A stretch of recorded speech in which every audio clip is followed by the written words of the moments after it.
Hi guys, this is the advisor and welcome back to the channel of upright men and women. Guys, you know that sometimes I put out some very heavy videos, some very deep videos whose intention or whose main purpose is to wake you up, to empower you. Because as I've always said on this channel, knowledge is power. And there are some people who don't even realize that that is true or the value of knowledge. But I will do that in another video and explain why knowledge is the only true power. But today I am going to empower those people who need more power. Because the people who don't appreciate knowledge, them already don't even have no power and them don't even know it. Anyway, most of us have been hearing about FINSAC over the years. Yeah man, for more than 20 years now we have all been hearing of FINSAC while it was happening and after it ended, and even to this blessed day it came up in the recent political debates that we have had on the economy. In fact, it come up in every rumbar and every political issue across Jamaica all the while. But the question is, do we really know what FINSAC was or is? Do we know the impact it have been having on the lives of Jamaicans? What it have had on Jamaicans during the time when it was being run? Do we know what caused it? Do we know the effect it has had on us to this present day as we speak? Well, now, for probably the first time in your life, you're going to hear about FINSAC, its purpose, in other words, why that entity was formed, why was it necessary to be formed, what it did, who it affected, and why its residual effect has lasted to this present day. And most importantly though, what was the type of mindset, the type of thought process and behavioral principles which caused it to happen in the first place? Well, for the first time, you're going to be hearing. Oh, before I go any further, guys, I need to tell you something important.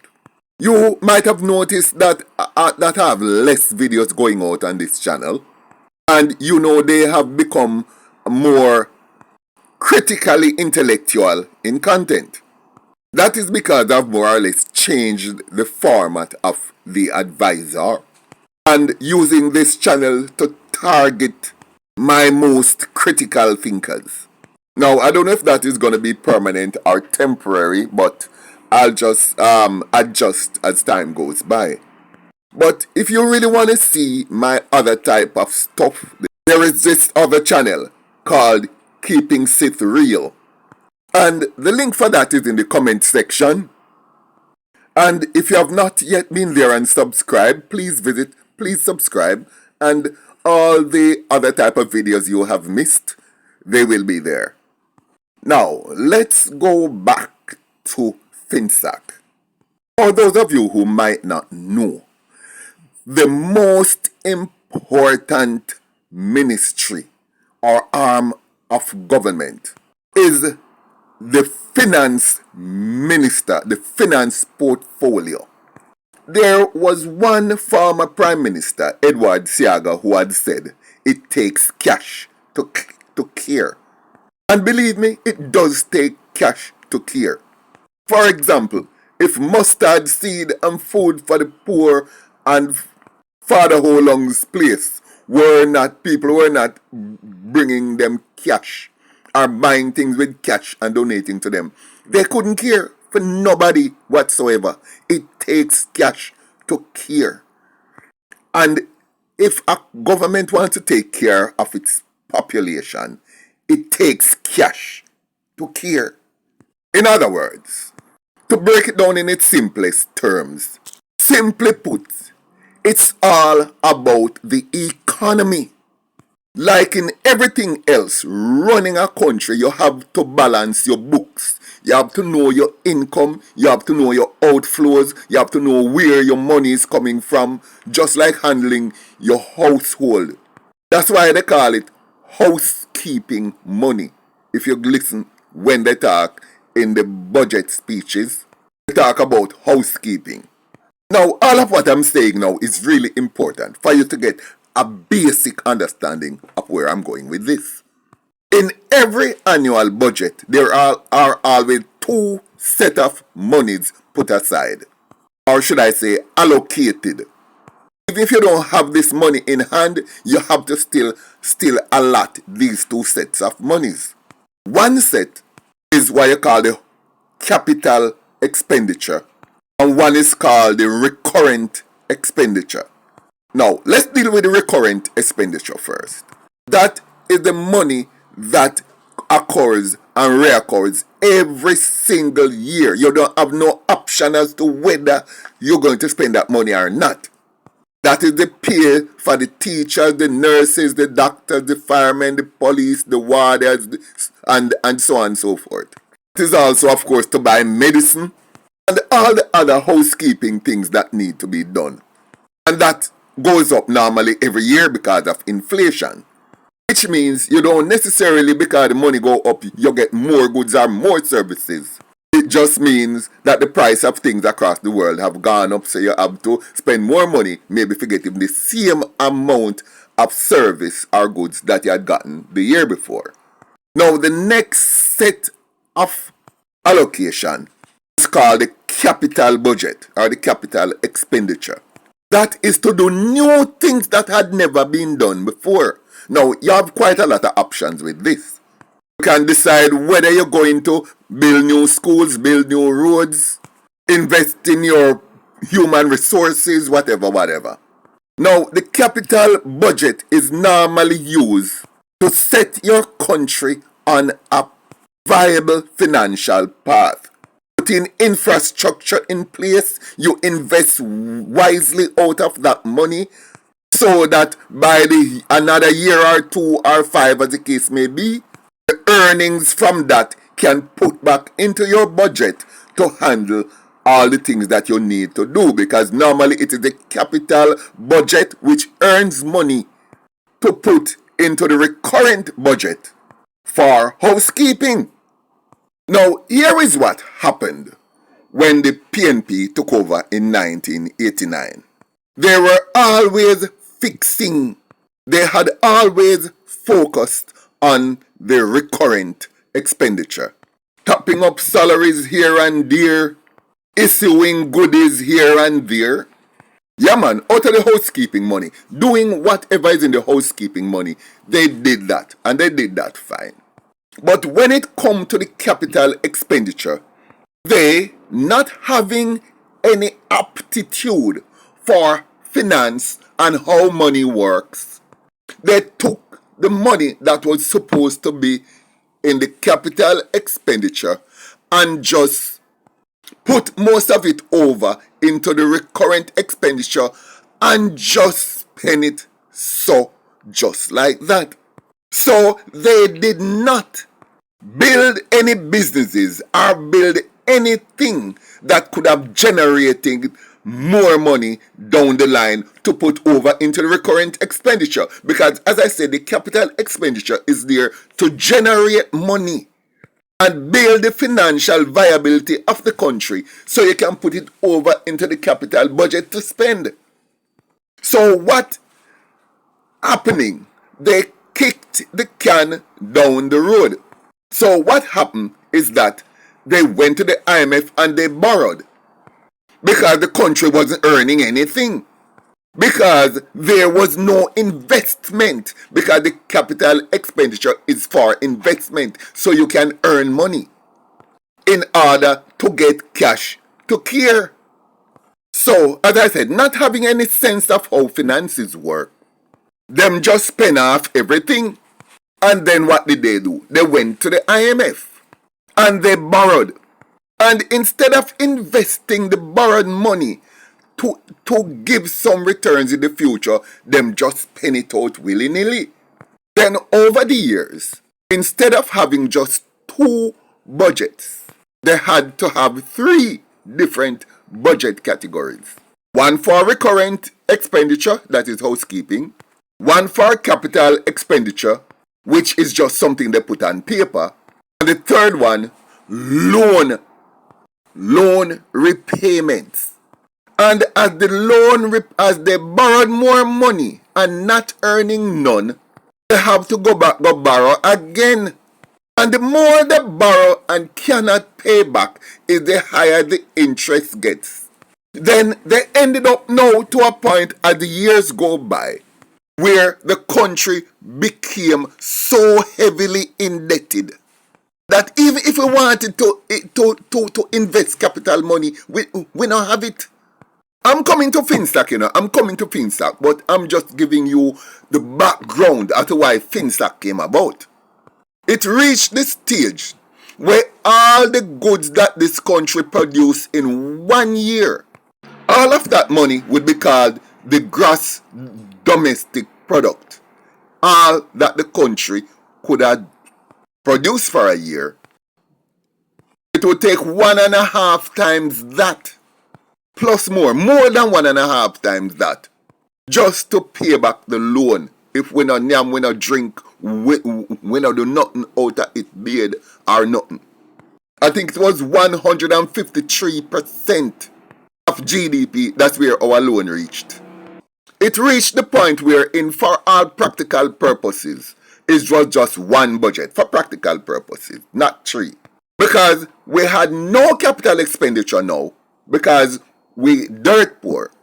And the loans that we had to pay back with all those interest, we just tack it on to the recurrent budget anyway.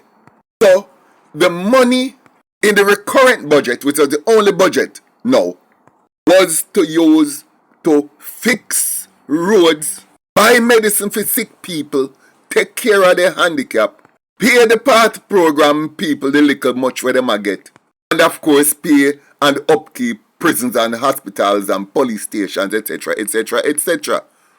Things got so desperate that we had to, when we go to the IMF or the World Bank, them say, listen, sell off on the most valuable assets.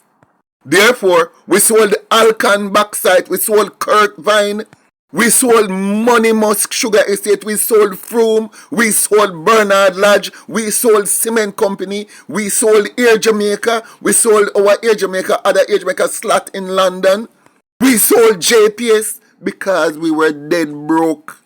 So we not have no talk. If them say sell this and sell that and sell Tara, we just have to sell it. So the country went under, because it takes cash to care, and it's all about the finance. What the government was doing at the time was kicking the can down the road. Make we just give out freeness willy-nilly now, make we just soak things up. We will think about fixing it at some later date. Or we can always hand it over to a different government to fix it. Do not forget, and let us not forget, that it was Omar Davis who said after one election, somewhere around in the mid-2000s, when he said, listen, me know it was going to bulk up the finances, but here what?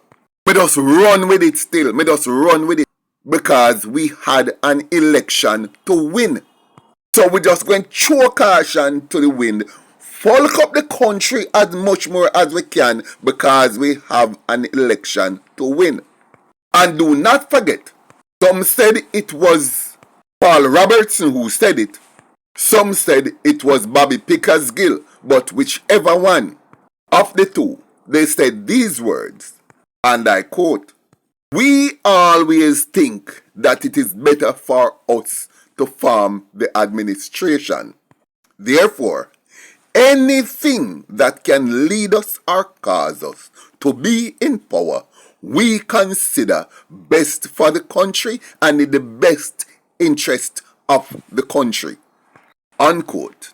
So, the main interest was just to keep the party in power, because they would rather preside over an economic wasteland than to let somebody else come in and fix it. Now, let's get to FINSAC. One of the stipulations by the IMF and the World Bank for Jamaica to get more loans at the time was that we should just liberalize the economy. In other words, let the dollar float free, make anybody who want to form a financial institution form one, let everybody just trade in a dollars. At the time, there were no strict regulatory framework or guidelines as to how these institutions would work. So it was, for the most part, every man doing his own thing. And because the US dollar now, and because the Jamaican dollar now was floating, the market decided how much the dollar would value. And that was about how everybody was willing to pay for it. And the US dollar skyrocketed against the Jamaican dollar. And so inflation went out of control. People could have gone in any institution and go borrow any amount of money and they just got loans. Because since the government was borrowing and couldn't pay back, and people were not getting the salary raises and things that they want, everybody broke and everybody started to borrow, including businesses who were now left on their own and had no support from government. And eventually, because government people who had, government workers who had a lot of loans with these institutions couldn't pay them back, the banks failed. Among them were Century National Bank, Blaze Group, Billy Craig Finance and Merchant Bank, Buck Securities and all of that. Even I lost a lot of money in Century National Bank because I walked into their headquarters on Halfway Tree Road, just a little below York Pharmacy, across from Holy Childhood School. In that plaza next to where CIBC is, man, right over there, so them did there. And I walk in and put on British pounds. And every year I leave England and come to Jamaica, I put in British pounds. And I lost everything, every single cent. That's a different story though. Let me continue with this. Now, this caused the system to crash because everybody borrowed money and couldn't pay it back. Now, what was the main cause of that? Because the government at the time had not been investing in anything that could have earned money to keep up with the housekeeping of the country. So the bank therefore had to create an organization called, everybody knows the FINSAC. And members of the same party, the PNP, came together and worked with the Minister of Finance, the same run with it minister. And they closed all the banks, put all of those monies or whatever reserve was left into those banks into Daring, Bunting and Golding. All the companies now in Jamaica who were borrowing money, and they had to borrow money because there were so many economic transactions going on in the country. So each was trying to earn money to keep up with staff, and they decided to build their own capital expenditures individually. And when those banks failed, the interest rate went up tremendously. I think from 9% to over 200% in some cases. Daring, Bunting and Golding took over all of the assets from all of those companies. I mean, cars, trucks, houses, properties, factories. They took it all, sold them to themselves for little money, for little or nothing. And the government at the time turned around and gave Daring, Bunting and Golding more money on top of that. In that crash, over 44,000 businesses failed. Even major banks like Scotia had to be given bailout because people borrowed money even from Scotia itself and other banks and couldn't pay it back. Omar Davis was known to have said Scotia Bank was too big to fail. Them scrape out the kitty and give it to Daring, Bunting and Golding, and scrape out the kitty and use it to help with other big rich banks to bail them out. It is known, I know of 4, but some people say it's 5 men who committed suicide because of the effects of what reached them. What reached them? Let me tell you. When they took away these men's factories that they spent 20, 30, 40 years building from scratch, and when they see the forklifts and the big trucks and see the cars and the fleet of vehicles being taken over by Daring, Bunting and Golding, and when them lose everything in the one little piece of house with them inner, and Daring, Bunting and Golding come to put them out of them house. The last resort, when they realized they had to go on the street, they put their guns to their head and they blew their own brains out. The man that did it, one of the men that did it in Washington Gardens, was somebody that I knew very well. Now, guys, imagine this. A new government eventually took over 10 years ago.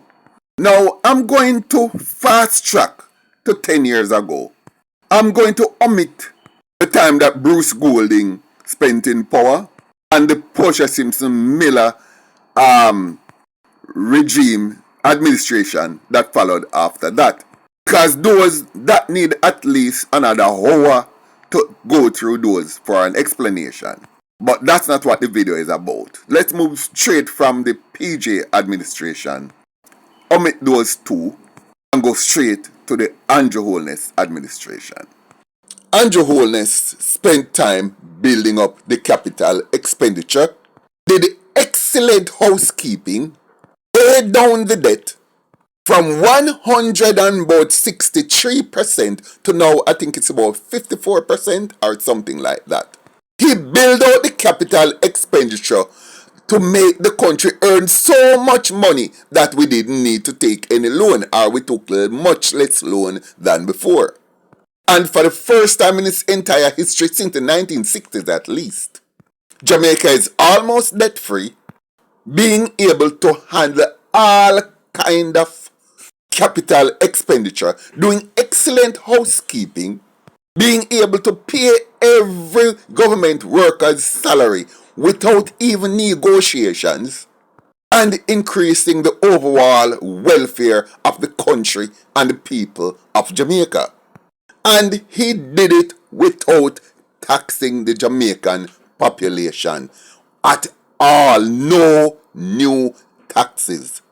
Not like them other one who every single year them live on cigarette and alcohol, because there was nothing on the face of the earth less to tax except cigarette and alcohol, which was called sin taxes.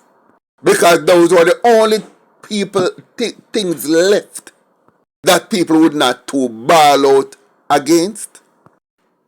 So that is the general synopsis of what FINSAC is and what FINSAC was. Thanks for watching. Like, share, leave a comment below, and I look forward to see you in my next video.